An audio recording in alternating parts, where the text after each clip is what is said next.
Microscopic Milton is very small indeed.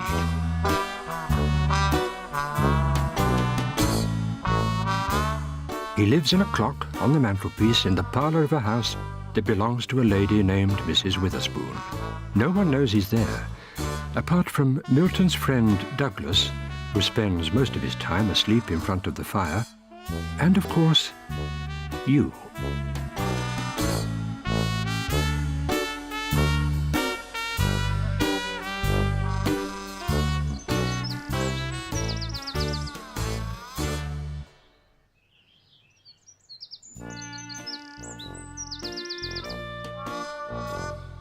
Microscopic Milton was about to eat his dinner when he noticed there was something very odd about the bean on his plate.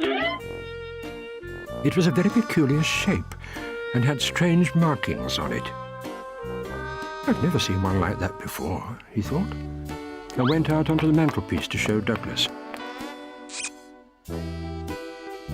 You know, I think this is likely to be a magic bean, said Milton. We'd better plant it straight away. So he and Douglas went out into the garden. It will need plenty of space, explained Milton, as it will probably grow into a huge beanstalk with treasure and a giant at the top. Douglas was not totally convinced, but they found an empty patch of garden and dug a hole.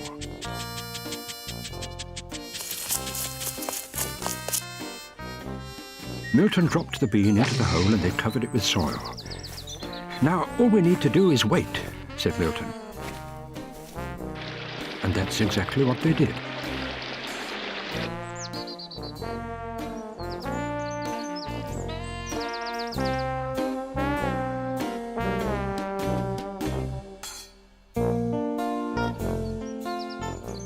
This is taking longer than I thought, said Milton.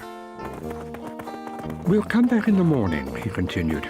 It's bound to have grown by then.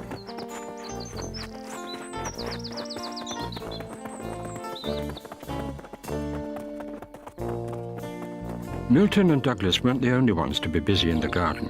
Mrs. Witherspoon had been promising herself a lovely pear tree for ages, and before Milton and Douglas were awake, she'd already planted it.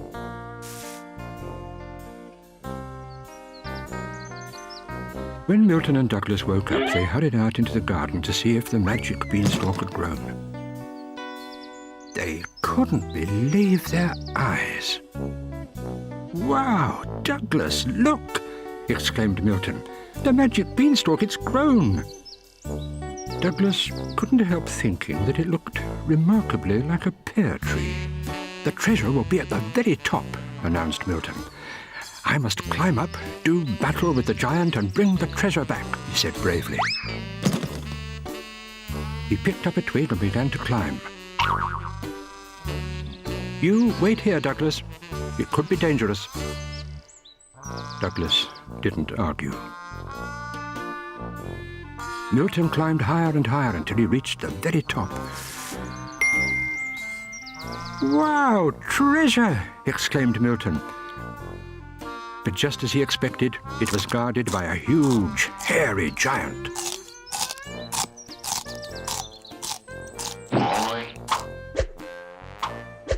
Milton bravely fended off the giant with his twig before grabbing the treasure and sliding back down the beanstalk.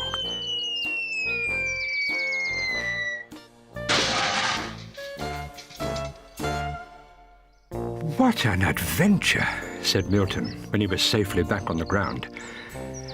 Giants can be very fierce indeed. Still, I've got the treasure.